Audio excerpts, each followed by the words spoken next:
Good day, my SM viewers. This is Satellite Media. Let us look at the issue involving federal government of Nigeria and Simon Ekpa. I'm talking about the Finland-based Biafra agitator. From what I'm seeing here, saying Finland government has assured Nigerians that legal proceedings involving Simon Ekpa will be concluded soon. And this happened in Abuja.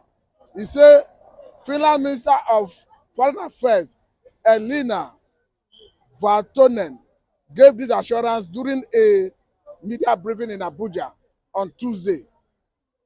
So we understand that in Nigeria or globally, for you to extradite someone from another country to your country to face charges of any allegation, the country in question need to have an extradition treaty with the country where they are intending to extradite their citizen. Another issue is that we understand that Simon Ekpa has since renounced his citizenship recently, where he returned gold medals he won for Nigeria in the past. And what is not clear is whether the law permits one to extradite an individual who have renounced his citizenship. Let us equally look at the issue of Nnamdi Kanu. We understand that Nnamdi Kanu case, when he was extraordinary rendition from Kenya to Nigeria, the issue is currently in court. At the point, the case went up to the appeal court in Abuja, where the court ruled that federal government extraordinarily rendition Nnamdi Kanu from Kenya to Nigeria. As such, the federal government had lost every right to prosecute him and should be released unconditionally.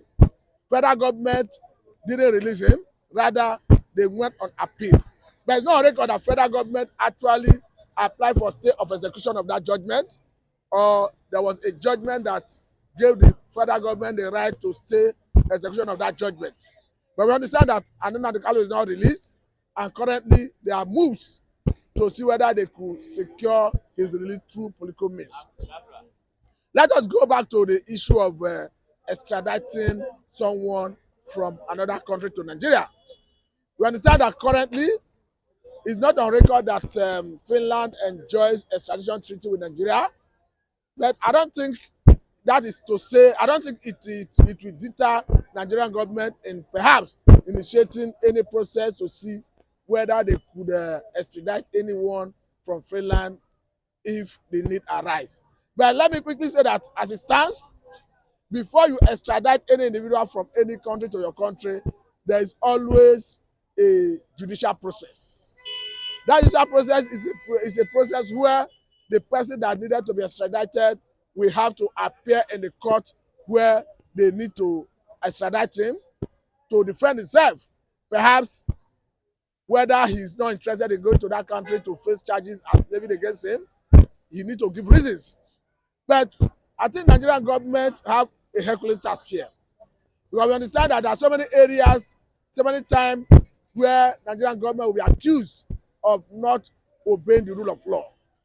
And most of these cases where Nigerian government don't obey the rule of law may affect Nigerian government when it comes to issue of extraditing her citizen from any other part of the country. Because if the person is citing those instances where federal government failed to obey court order, I don't think it will augur well for Nigerian government at that level.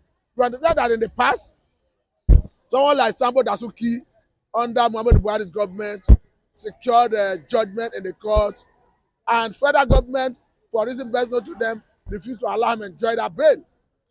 And this is sending bad signal to international community as to whether Nigerian government is obeying the rule of law. We understand that even in Nnamdi Kanu's case, Nnamdi Kanu at the point, at the level of a court of appeal, had a judgment that say this man was extraordinary rendition from Kenya to Nigeria and should be released unconditionally. Though federal government appealed that case, but it's not on record that federal government actually applied for stay of execution of that case. And until the point where the Supreme Court say, go back and start de novo, go back to the court of first instance and start afresh. It is not on record that federal government before then secured a stay of execution to warrant keeping the man behind bar until they got the judgment that say, go and start the case afresh. Now, looking at the issue involving Simon Ekpa, we understand that federal government has severally accused him of violence, inciting violence in Nigeria, but are not in a position to indict anyone, are not a court of law. That is left for the court to decide if someone have actually committed an offense or not. Otherwise, anything you say will be contempt of court if the matter actually goes to court. But what we understand is that in Nigeria today, the UN Charter that talks about self-determination guarantees everyone of right of self-determination. Of course, as we speak, Nigerian government is a signatory to that particular charter that talks about self-determination. To that extent, if someone is talking about self-determination of his ethnic group, his tribe, and is doing it within the ambit of the law, I don't think the person have offended any relevant section of the Constitution, both locally and internationally. But that is not to say that within that same right, that the individual have right to start going about violence, wanton destruction of lives and property, and all that. But as it stands, it is the courts that have the right to pronounce anyone guilty or not. It is not clear whether federal government will eventually initiate proceedings in the Finland to possibly see whether they could extradite Ekpa or Simon Ekpa. So until they do that, we can only wait and watch and see how it unfolds. But we understand that Simon Ekpa has severally spoken that he is interested in Biafra, southeastern part of the country, the Igbos, or rather the old eastern region seceding from Nigeria.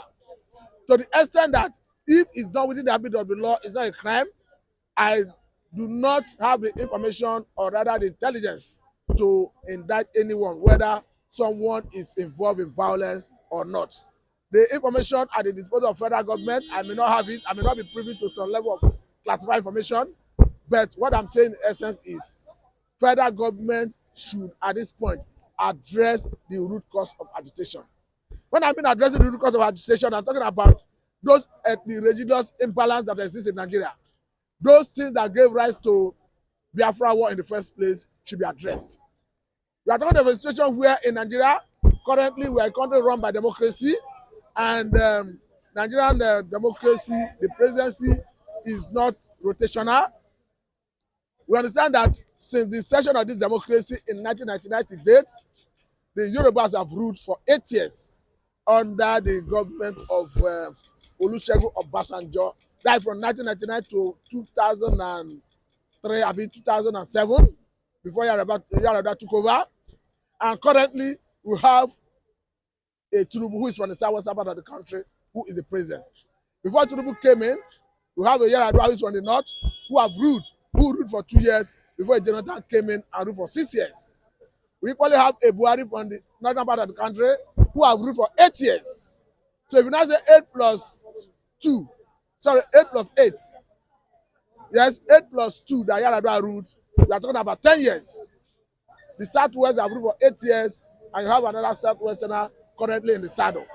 The southeastern part of the country have never had the opportunity of occupying Aso Rock since the inception of the democracy.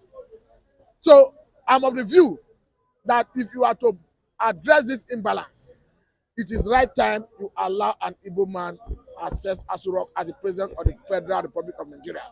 That is why I'm of the view that let us think out with the constitution.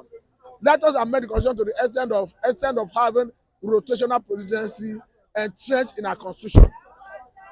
Apart from that, we are looking at giving our position. The constitution is very clear on the mode of operation of giving our positions, the modus operandi, to the extent that we have federal character that says if you give a position, it must reflect geographical spread. And then we are seeing the former government of Muhammadu Buhari violating in upfront. Under Muhammadu Buhari, we had about 17 positions when it comes to security. I'm talking about from the office of the National Security Advisor to the office of the IG of Police, Chief of Defense Staff, Chief of Air Staff, Chief of Naval Staff, name it, DSS, the of DSS is about 17 positions. Under Muhammadu Buhari, you have about 14 in the north and about 3 in the south, and none of them went to the southeastern part of the country. That for me is grossly violating that Eastern law that talks about federal character. Under this current administration, we understand that one of the chief of staff is from the southeastern part of the country. But I think the government would have done enough. we would have done more than that. That is not enough as far as I'm concerned, because if you are looking at about 17 positions in a section of the country, and you have 3 major ethnic groups, the Igbos, the Yorubas, and the Hausas, it is understandable that the Igbos should have gotten a fair share in that distribution of position. So for me, to disabuse the mind of Nigerians, or rather the Easterners or Biafrans, from agitating for the sovereign state of Biafra, the right thing to do is to address those imbalance that gave rise to the agitation. We are seeing someone like Professor Oloshenka repeatedly saying it, that Biafra is an ideology, it cannot be defeated. So if you must defeat an ideology, you must fight it from the ideological point of view. And this we are not seeing government doing.